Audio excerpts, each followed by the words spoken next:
Hello and welcome to Life Al Fresco.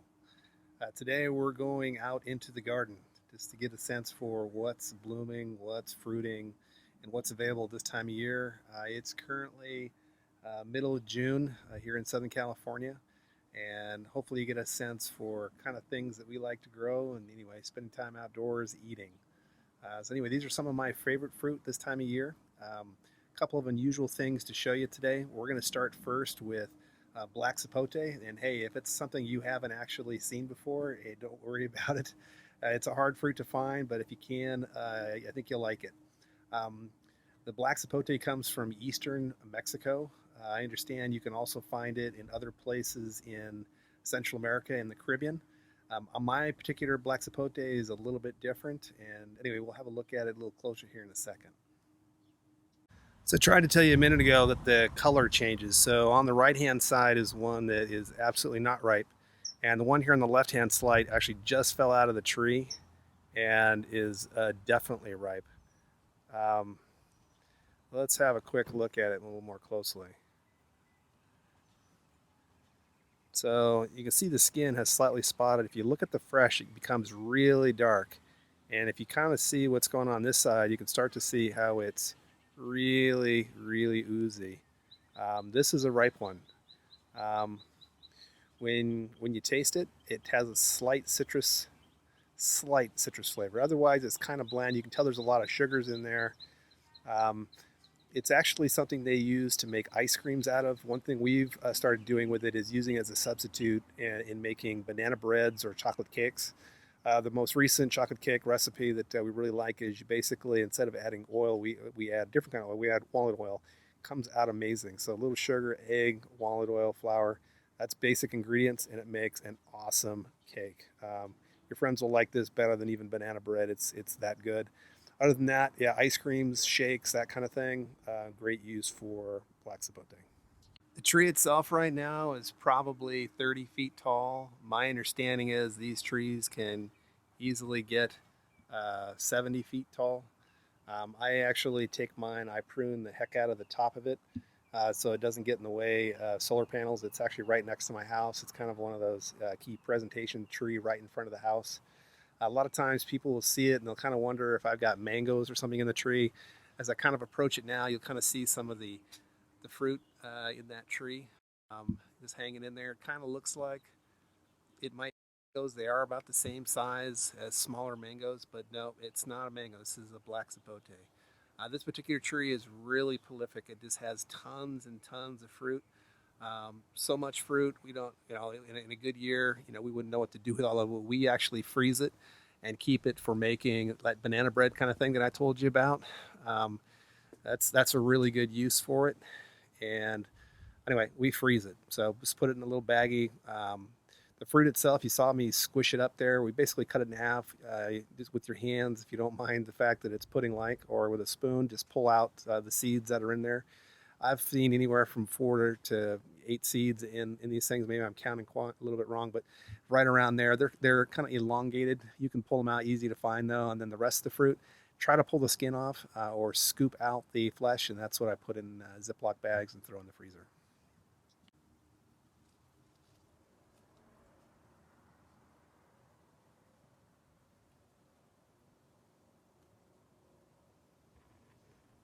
So those are black sapote. I hope you enjoyed watching that, and I hope you find them somewhere out there in one of those farmers markets.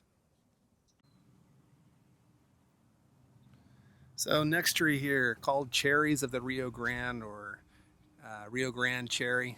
Not a very big tree, as you can probably tell. This particular tree is probably 12 feet tall, something like that. Not very tall. Um, Grows kind of thin. So if you kind of look, you can see through the branches pretty easily. So it's not real thick, not like other trees like the black sapote I introduced you to.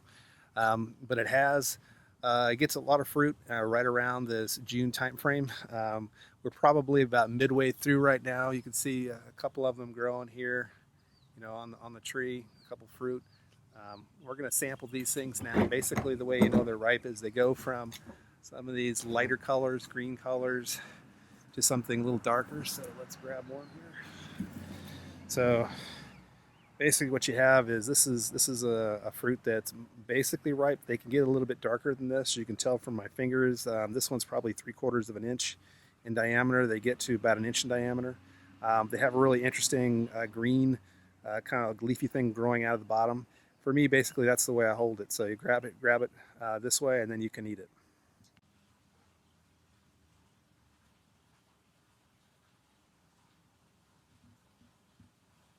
Here's another view of those same cherries. You see the interesting leaves that form on the base of them as well as at the top, as I was commenting before. Anyway, again, they get up to about an inch in diameter. They're from Brazil. Just a great little tasting fruit, easy to grow. Just got to make sure that you prune it every so often. Just a quick note for those of you that care, like how do you drive fruit production? So if you are new to these plants, you've just planted one, you notice you're not getting much fruit. I think the idea really is to get more density in terms of the branches. They're kind of thin, spriggy when you first get them, like you would expect with most seedlings.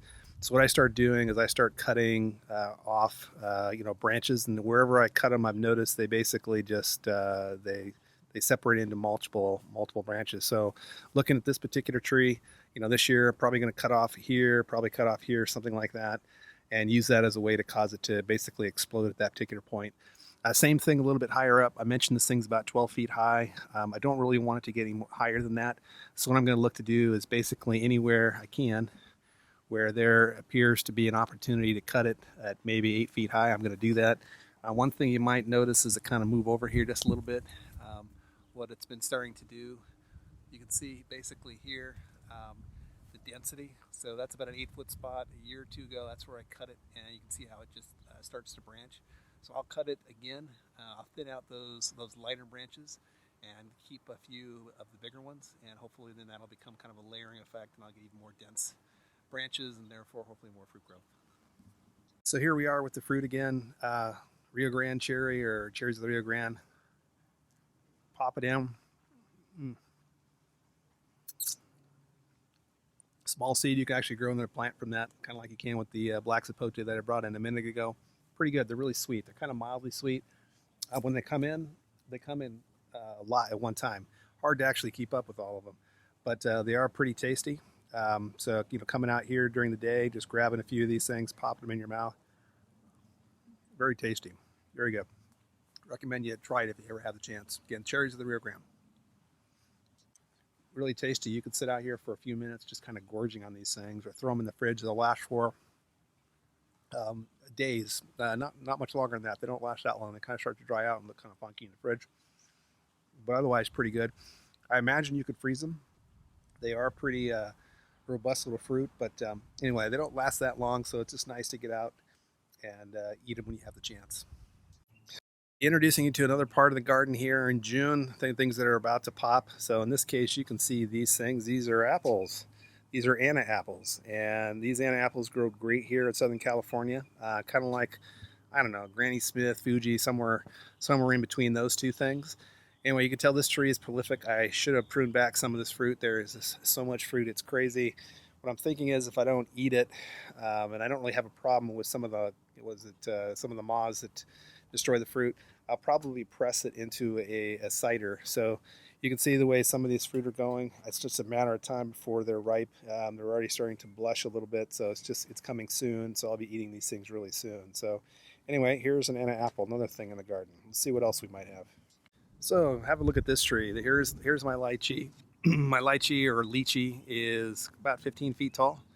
If you look closely, you'll see more fruit sticking off. I'd say this year is probably better than last year, but not as good as the year before. You got to be really protective. While the tree is relatively happy, it doesn't die off per se when it frosts, but you do see some damage to the leaves, which you'll recover in subsequent seasons, but a little bit of damage. The problem though is if you get the bad conditions, rain, heat, wind, when the things are flowering, that's when you got to be very protective. Like put up screens, put up covering over the tree, something to protect it.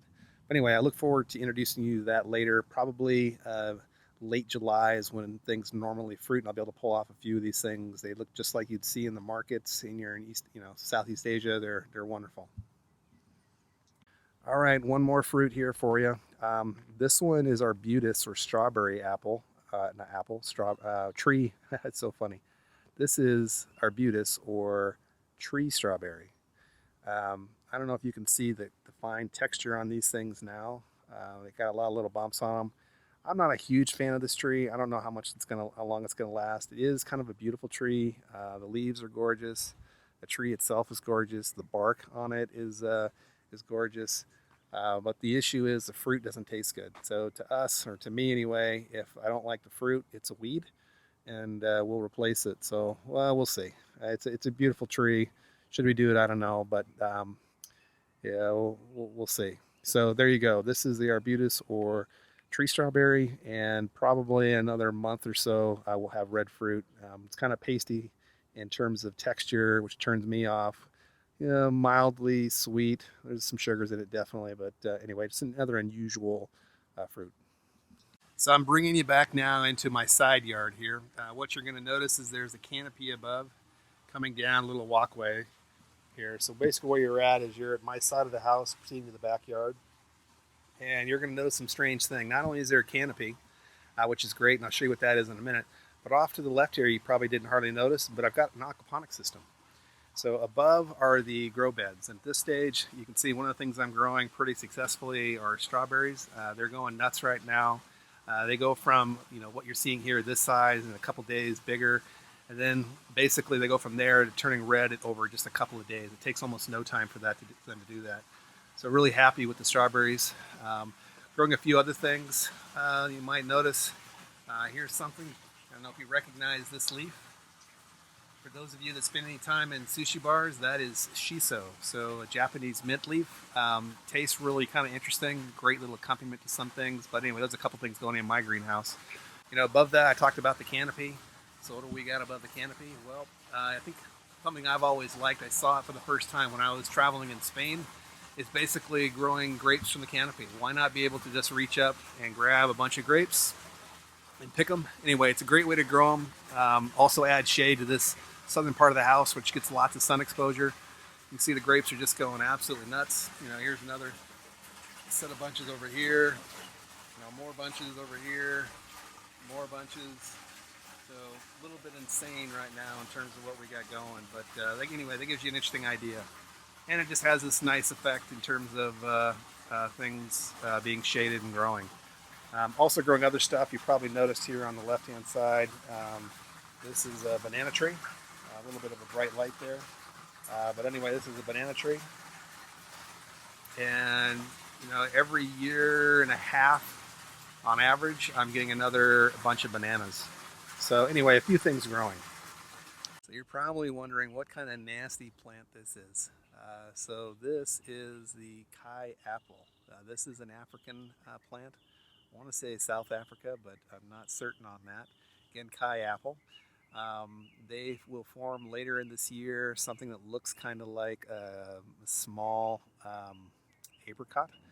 And I think of it as kind of a weird cross between an apricot and a tomato. They're unusual. Plant, if you're not into unusual fruits, you might not like this, but it is very interesting. Definitely sweet, but it kind of has some kind of tomatoey, I want to say almost bell peppery kind of quality to it. Anyway, it's kind of interesting. Those nasty thorns you see get like pencil thickness. They actually use this in Africa as a hedge to keep out things like lions, and who would want to mess with things like that. I actually pretty carefully prune the tree and try to keep those things off. That's obviously new growth at the top. Most of the rest of the tree, if you kind of see the way the thing grows here, it's nothing like that. You won't see those nasty thorns because I pretty much pruned most of the lower ones off. One thing to note is this tree requires a male and a female. In my case, what I've done is I've taken the male and the female and planted them right next to each other, so they kind of intertwine a little bit. And anyway, it's an interesting fruit, another one that I look forward to showing you a little bit later in the season. If you have any questions on any of these trees, exotic fruit trees that I've been showing you, feel free to send me a note. I'd love to describe more to you. They're kind of fun to grow. So while we're out here, let's pick up one more of these strange fruit that I have in my yard. This one is a finger lime. Very popular these days in the nurseries. They've gotten popular. They're known as basically having citrus caviar inside them. They look like little fingers. Mine right now are pretty small, but growing. Anyway, you open them up, kind of the shape of a banana, and you open them up, and there's these little caviar things that taste like citrus. They're actually pretty good. I've also had them pickled when I was in Australia visiting the Daintree. They're fantastic. Anyway, another interesting plant to grow if you want something unusual. Let's have a look at the plant. So you can see the ones here. They're really small at this point, but growing. Um, anyway, they're pretty good. The plant itself's kind of nasty. I don't know if you can see some of the nasty thorns on it, but that's just the way it is. So another interesting little plant, finger lime. So while we're out in the garden, let's have a look at what else we found here. Here you can see peaches. We got peaches coming in. These ones, it's June. These are a little bit earlier to be blushing, but they're starting to grow out. A little small this year. I don't get very big peaches. I'm not really sure why. If you have any tips, do let me know. We do fertilize on a reasonably regular basis, but these ones are probably 2 inches in diameter, so not that good. And I do a fair bit of pruning. I probably knock back, I don't know, 60–70% of the fruit if I had to guess. So anyway, this is our peach, and should be sampling this stuff the next couple of months. So the white sapote tree, it's gorgeous. It's not one of these trees though that'll get huge if you don't control it. I whack the heck out of it every year. This one's probably 20 feet tall right now. I bring it down to probably 15 feet tall. It really wants to be a big tree, but I keep knocking it down. Again, this is another example. If you get really intense weather, it'll knock a lot of the fruit off. Otherwise, it's pretty prolific, more than a lot of the other fruit trees that I have. So here's another fruit. Let's see if you can figure out what this is. Obviously, this is on some kind of succulent, right? So what you're looking here is Hyloceras undatus, otherwise known as dragon fruit. So you can see basically this one just flowered last night. It's one of those things where we got to come out when this thing flowers and pollinate it ourselves. It really doesn't self-fruit, self-pollinate very well. Well, it self-pollinates if you do it yourself, but it doesn't self-fruit. It doesn't pollinate itself on its own. You got to help it. So the fruit will form out of that base piece there. Flower obviously will fall off. If you look above, there's another one. It's going to flower tonight, so really need to come out here tonight and pollinate it for it. And when you do, then we'll have this amazing fruit that's pink inside. Let's have a look at another one we pollinated a few days ago. So I'm here underneath the canopy right now of the pitaya or dragon fruit. And here's one. You can see this is probably a few days on where we hand pollinated it. Fruit still there. Not growing very fast. For perspective here, let me give you kind of a sense. Right now it's probably 5 inches long. When it's ready to go, it'll be probably 6, 7, 8 inches long, something like that. The fruit forms kind of the size of a football, and again, it has very intense fuchsia, purplish, reddish, fuchsia colored insides. Flavor, this one's amazing. If you've had kind of the store-bought ones that are gray inside, they're tasteless, right? Kind of like a kiwi looking inside, except it's tasteless. They're great in fruit salads, but if they don't have any flavor, it's not quite as fun. This one has an amazing flavor. So anyway, we're having a good time with it. We'll see how we go. So if you're curious how I'm growing this, basically I put a post in the ground, which I wrapped with wood, and then made basically a trellis on top. And the idea is the dragon fruit is planted into the ground and it grows up. It's a scaling plant. They like to climb up things like trees or palm trees even. You'll see them in arboretums where they're growing them. They just allow them to grow up the trees. That's the way it works. So they grow up and basically spill out on top in all directions, and I try to use that as I can kind of watch the fruit and take care of it. So anyway, there's how it works. I've really kind of enjoyed the concept of this hybrid. Unfortunately, it's been fruiting now for the last 2 years. I planted it 3 years ago, and I bought a tree that was, fruiting age. And I think so far I've had a total of 3 of them over those 2 years because of the damn squirrels. Unfortunately, I can't seem to get the squirrels before they get my fruit. And anyway, they're kind of a pain. But anyway, this year it looks like we're loaded, so I'm hoping there's no kind of adverse weather effects or something, so I lose them. So I'm really looking forward to it. These things are pretty close. They're further along than the peaches are. I would say they look like they're at least a couple of weeks ahead of the peaches, so not a huge amount of time, but a little bit of time. And so I'm looking forward to maybe trying a few of these things before the squirrel gets them.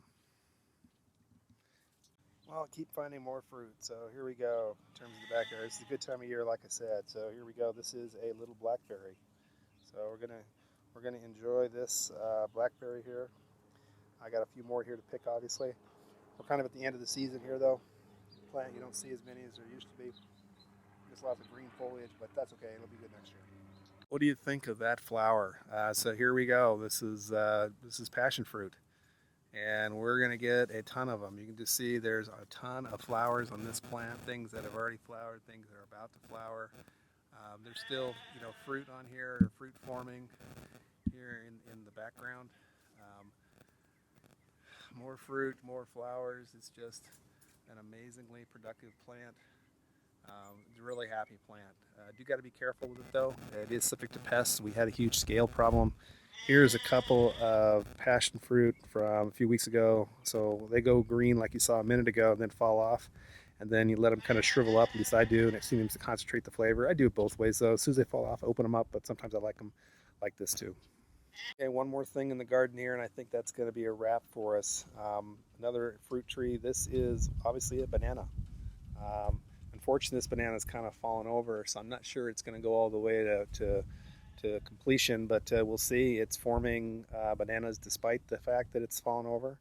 We had some really heavy winds and rain that knocked this thing over, but I'm going to let it go and have a look. So these are really good, small, kind of apple size, apple bananas. So those, those are finger size, a little bit bigger than finger size. They are great flavored, great in banana breads, great in shakes, great to eat on their own.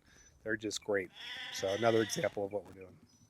Okay, here we go. This is the last one for the day. What do we have available here in June? Well, we're starting to get Maywa kumquats. So here's a few of them. Looks like here's another ripe one.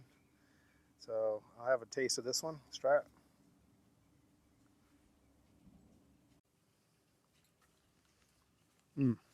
Sweet.